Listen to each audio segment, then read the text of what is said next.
Hey everybody, thanks for joining Project Excite with our Xplore workshop with the great Brad Paz here. He graduated from DU in 1996 with a BS in Business Administration, and he's currently the founder and CEO of Zoptic, a sports tech company that I'm sure he will tell us everything about. He was born in Nebraska, and he currently lives in Littleton, Colorado. He's got a very patient and supportive wife, how sweet, and 3 wonderful children.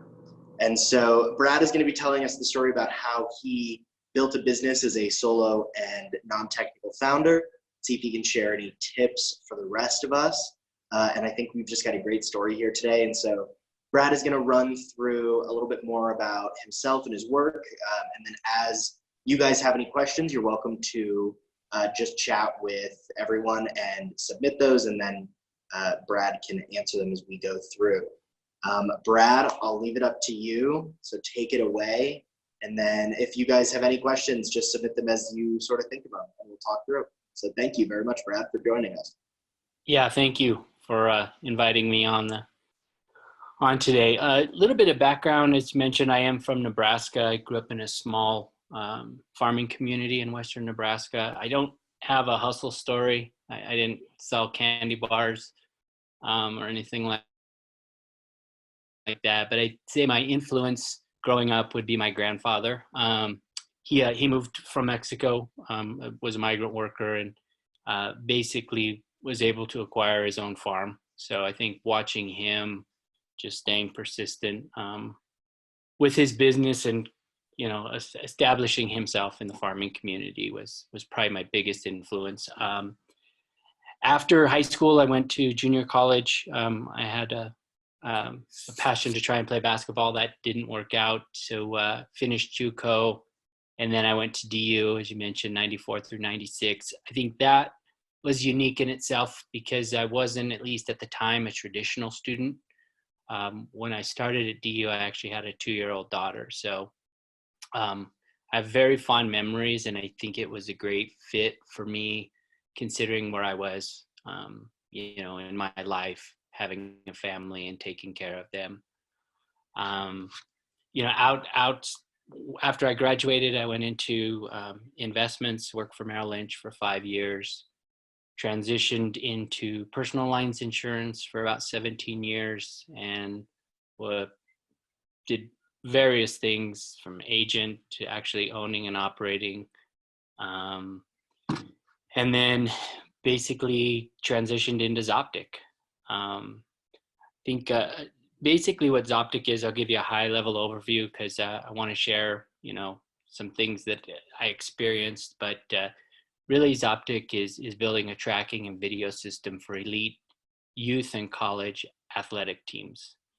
And how we do that, there's basically a small wearable sensor that the athlete wears, and it's synced to video, and we capture the invisible truths of an athlete's performance and deliver that objective insight to the coaching staff to advance player development. So that's really high level on what we're doing. Right now, the stage that we're in, we are pre-revenue, but we do have a working prototype. And just before COVID hit, we were actually getting ready to deploy our system into a couple athletic organizations. And, obviously we had to pause with everyone. So that's been interesting. The reason I started it is back in 2012. It was more of a passion project, and maybe I am living vicariously through my kids. But my oldest daughter was, she played high school basketball here in Colorado, and I was the dad trying to film the games, and I was horrible at it. And that was bad enough in itself, but I wasn't present for the moment. I think that's really what stuck is I thought, why can't we just build a system where you can dock your iPhone, put a sensor on the athlete, and press go right on your Apple Watch. So that's really in 2015 where I got the gumption to go ahead and do it. We've made a pivot since then, and I think I had to learn some hard lessons because I really thought this was what I wanted to do, a consumer product, but it took me time to figure out the margins were very slim and the manufacturing demand was, it was very difficult, especially being, physically located in Colorado. So that's a little bit of the baseline of where I'm at now and how I got here. That's awesome. Thank you. Can you talk us through a little bit more about how you came to the realization that there are these really small margins and sort of what that expensive mistake you made was, if you feel like talking about it? Sure. Well, and that's a good point. I think going into this, I wasn't an engineer. My background had been in insurance, so I understand it, sales and things of that nature. But going into this, I don't know how to code. I wasn't an engineer, as I mentioned. There was a lot that goes into this.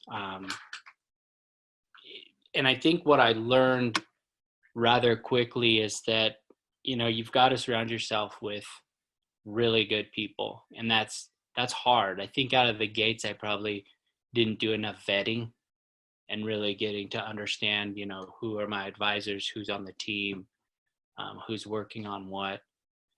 So, it takes time, but I will say that the two things, knowing if I could go back, I would have spent a lot more time networking and probably doing more discovery. I mean, those are the two things that you don't need a degree to do. And I can touch on discovery because I think that's really huge. And discovery is, whether it's observing an environment or talking to, in our world, it would be a performance coach.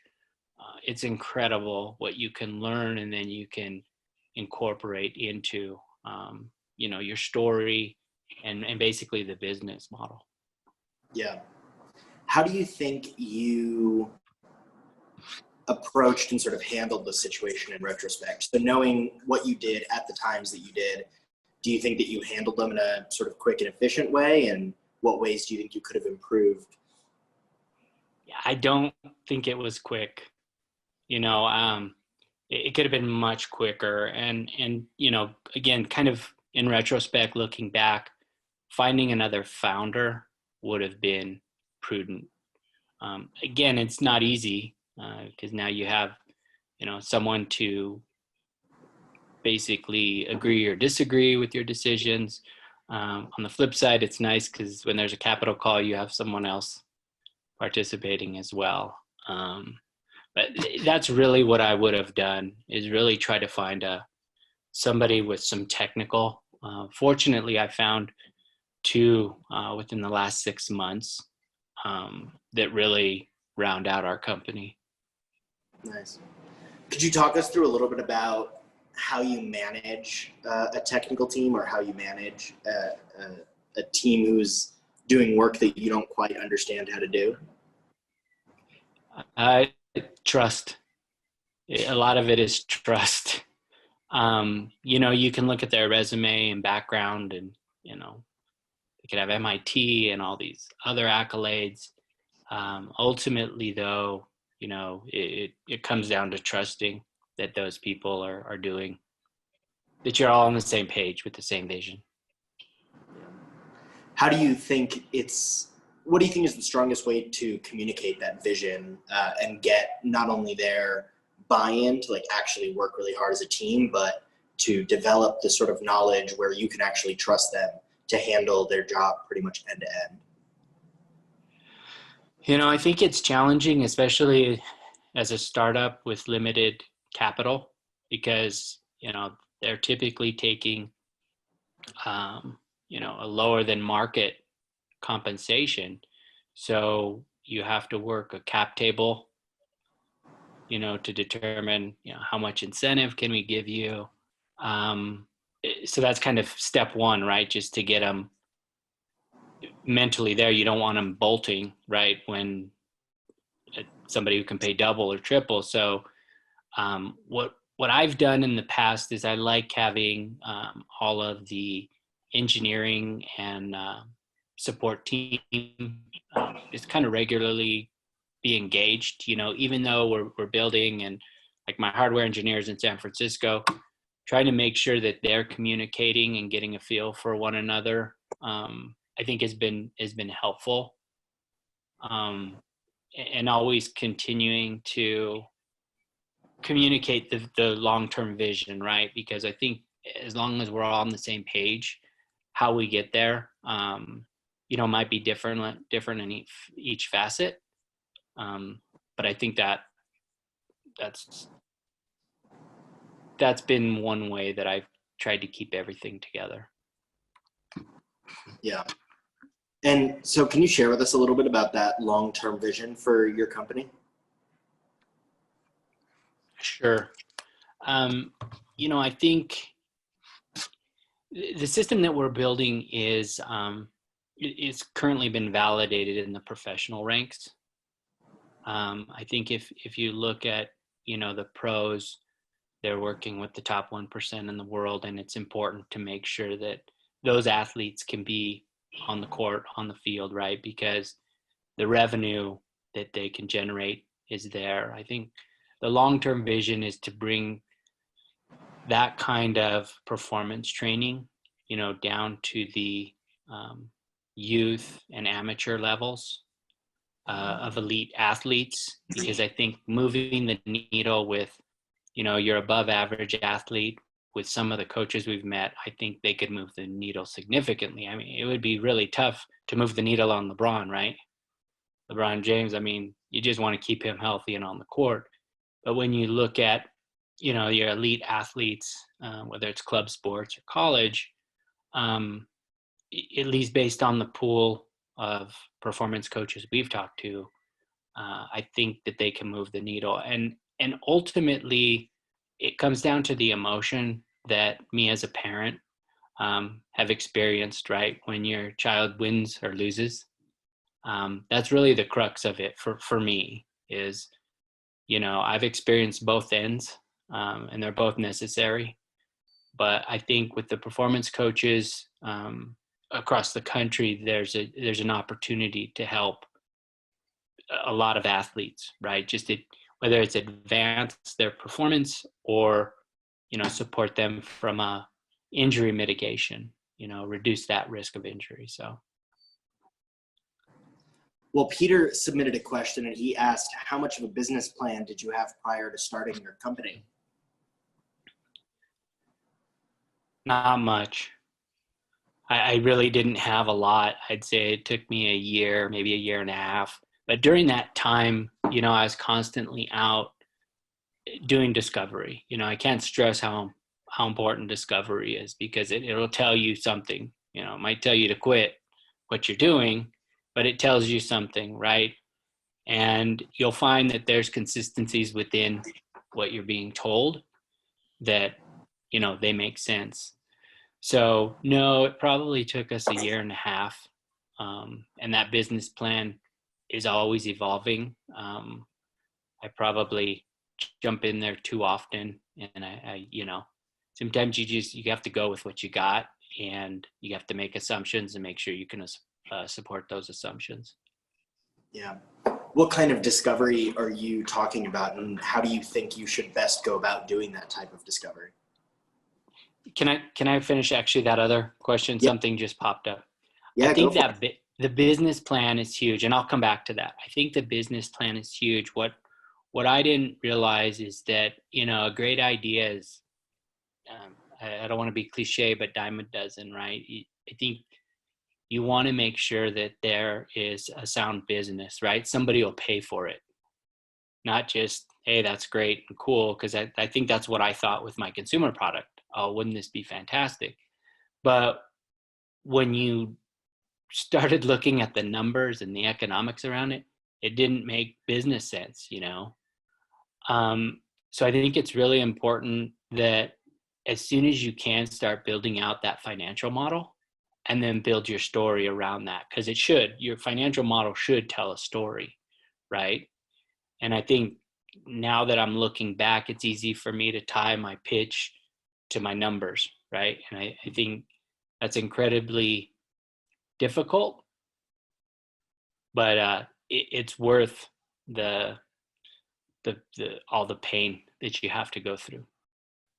And you had a question on discovery next, right? Yeah, what type of discovery were you thinking that you didn't do enough of, and then how would you do it going forward or in retrospect? I probably didn't do enough of it, right? I think when you structure your discovery questions, you want to make them open-ended, right? So that you can, I think over time I started to evolve more dialogue and just was able to dig deeper into what people were thinking. And again, what would people pay for, right? So I think that's the big thing is, you'll learn over time, it'll evolve, like what question should I ask or what should we talk about. And I think with discovery, it's also important that you know your audience, right? So if I'm talking to a D1 athletic director, right, there's certain value propositions that are going to be different between what he's looking at versus, let's say, the actual athletic performance coach who's facilitating the training, right? So, it's always going to be a work in process, but I can say that discovery has been a big help. Did I answer that for? Okay. Yeah, no, I think you did a great job. Cool. We had a question come in from Kayla King. How did you know where to look for technical people, and how did you decide their pay structure or equity? So technical people is very, very hard to find. And I think not, what I do quite a bit is start off with more of an independent contractor. By the way, we have quite a few that are just independent contractors, right? I think that's a good starting place for many reasons. The way I found mine was through networking, and I think from a hardware perspective, Colorado's tough. They don't have the numbers that you'll find on the coast, but there's some really good hardware engineers here close. The software, I think what I did learn early on, and when I first started, I actually was working with a company in Las Vegas, and it's not a fun story, but I sent them a huge check, and 6 months later, I had nothing. Fortunately, I was able to get an attorney and get some of that money back. But I think from that time on, I decided that I want to find, to the best I can, someone's local that I can go over to their office and see them and sit down with them. I think that's a good way to start from a foundation standpoint. And I don't want to discredit, I know a lot of my colleagues and friends go overseas, and outsource it just for that particular scope of work. I get that. I think for me, I just wanted to be able to sit down across from them. But to answer the question, it's really networking. Everybody that's currently involved with our project knew someone that I knew and would come recommended. And, I appreciate that because it tells me that, number one, the engineers that are working with me and the subject matter experts trust me because they'll bring someone in that they know that is good. So it's definitely hard, and it can happen overnight. Maybe you went to school with someone and, now they're looking and the moon's aligned, but it took me a long time. But I do like my team that I have.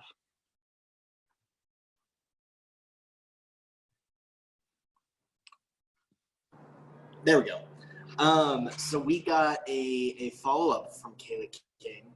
Since your product was constantly evolving in the beginning, and you don't really understand what the product is fully going to look like from a technical perspective until you see it, how do you probably communicate your vision? Does that make sense? I think she's asking, since the product is currently evolving or constantly evolving, how do you communicate what you want it to look like to a technical team? Kayla, did I say that right? Shoot us another note if I did. I Yeah. think we're good. Well, All are we right. good? Yeah, I think so. I think it takes time to do that. I don't know if you can see in the background, but I'm actually in my living room. But this is actually a picture of our product. Obviously, that's a crude one, but those are really cool ISO cams that'll actually follow the athlete wearing the tag. And Cool. there's some other stuff, but anyway, it is.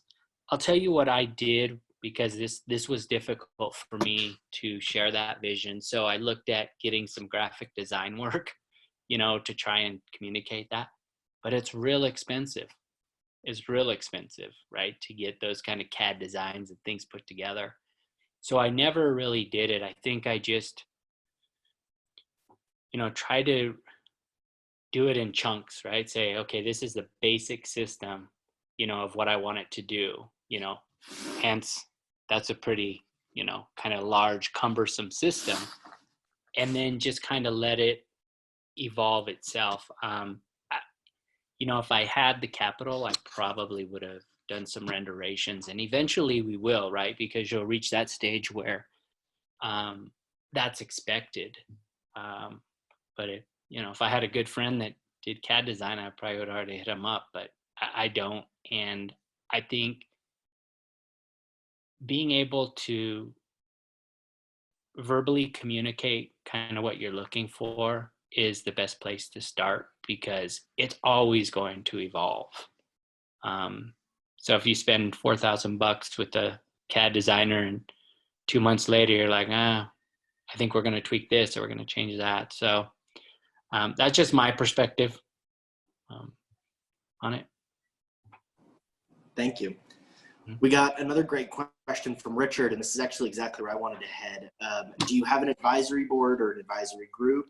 And if yes, what's worked? I want to expand that a little bit just to include mentorship and sort of what mentorship and advisory roles people around you play and what your relationship to that is. So I do have a group of advisors, that I definitely lean on for specific questions. I think it's a very challenging scenario because I'm guilty of getting advisory overload. So, I always appreciate a person's feedback, but it's kind of a delicate situation where if somebody suggests you do something and you don't do it, maybe they feel like they're not being heard. So you've got to find the right person who gets that right. My advisors, they don't have an ego, right? They'll tell me like it is, whether I like it or not. And, I'll take what I feel is important and they trust me to use that. So, it's another hard spot to fill. I think, what I'm looking at right now is finding, and I think I found an advisor who's actually done it, right? They've had an exit. I think that is something that you should look for if you can find that. So.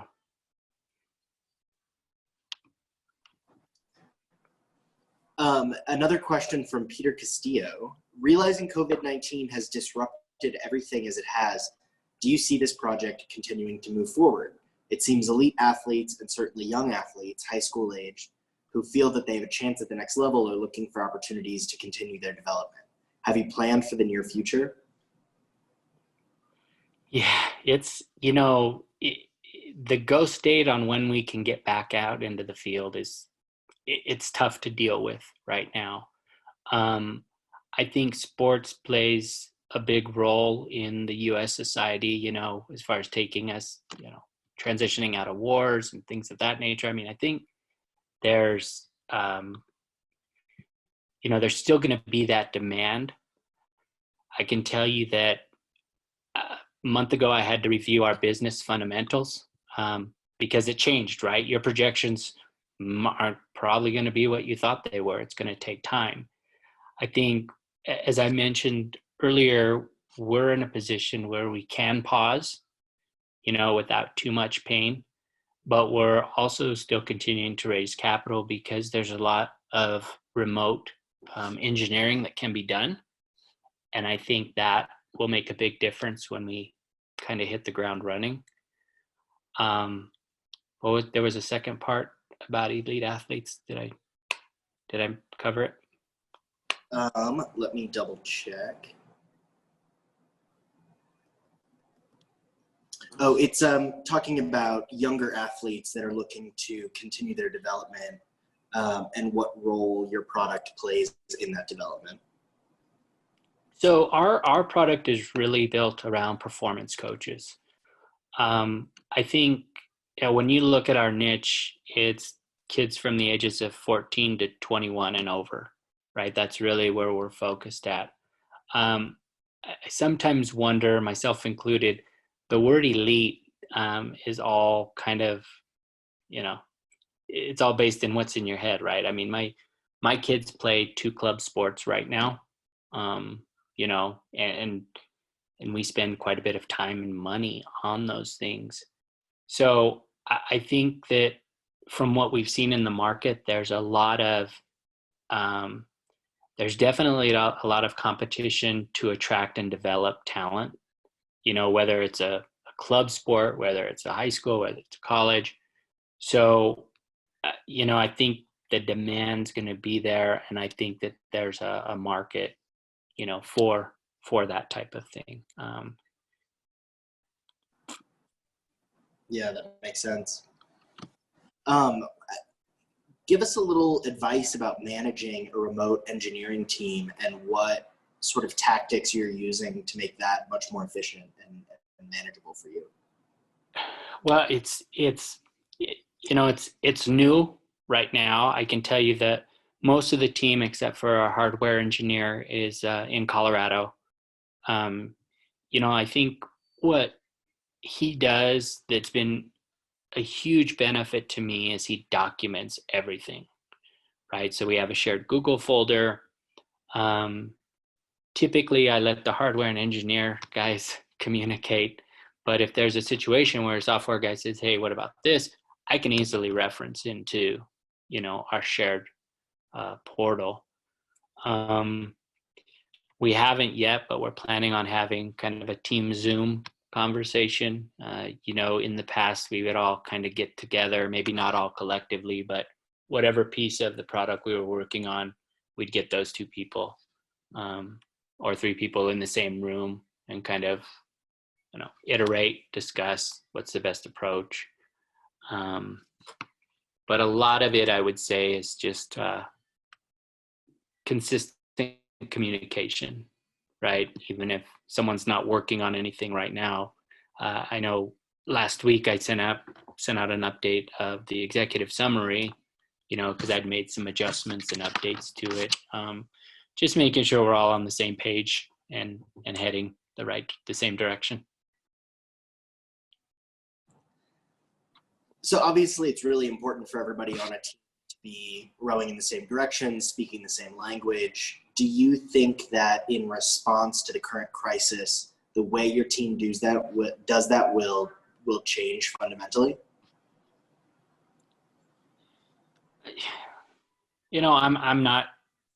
I'm not certain. I still like the in-person type stuff. I think it's a lot more powerful, but the reality is that you've got to be able to adjust. I think it will be a little more difficult, to do to facilitate. So I guess it's more of a to be determined, but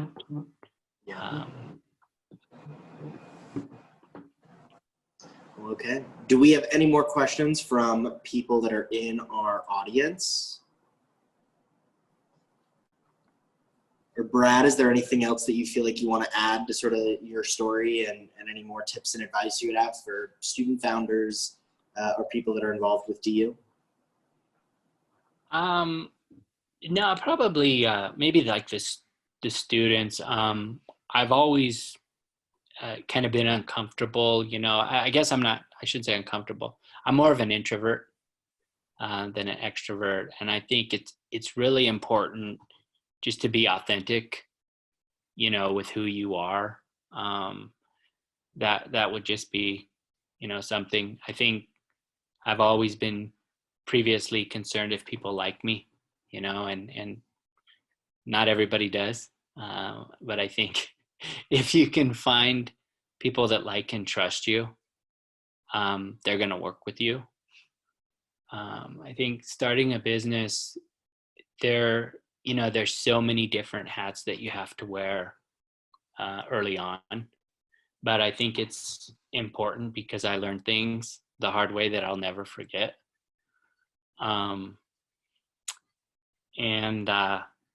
I think you have to practice getting back up because you get knocked down a lot. And I'd say that's probably it. I don't really have any other words of wisdom to share. Yeah. Well, final question, and then unless we have anything else from our audience, we can sort of wrap up. What was your favorite bar when you were a student at DU?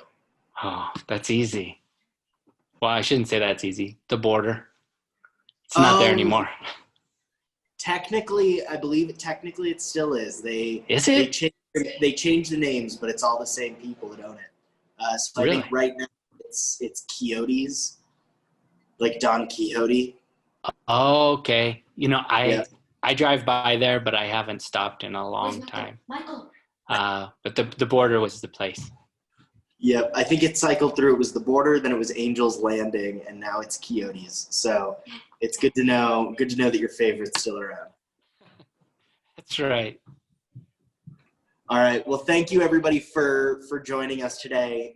We will have a follow-up post and blog on our website with a link to the video that was recorded of our session here today. Feel free to share it with any of your friends if you think that they had a really interesting question or Brad had a great story that you want to share. Brad, thank you so much for taking your time and joining us today. And thank you for continuing to support DU as an alum, and thank you. Yep, thank you. I appreciate you having me on. Yeah, of course. Have a great rest of your day, everybody. Have a good weekend. All right. You too. Bye-bye.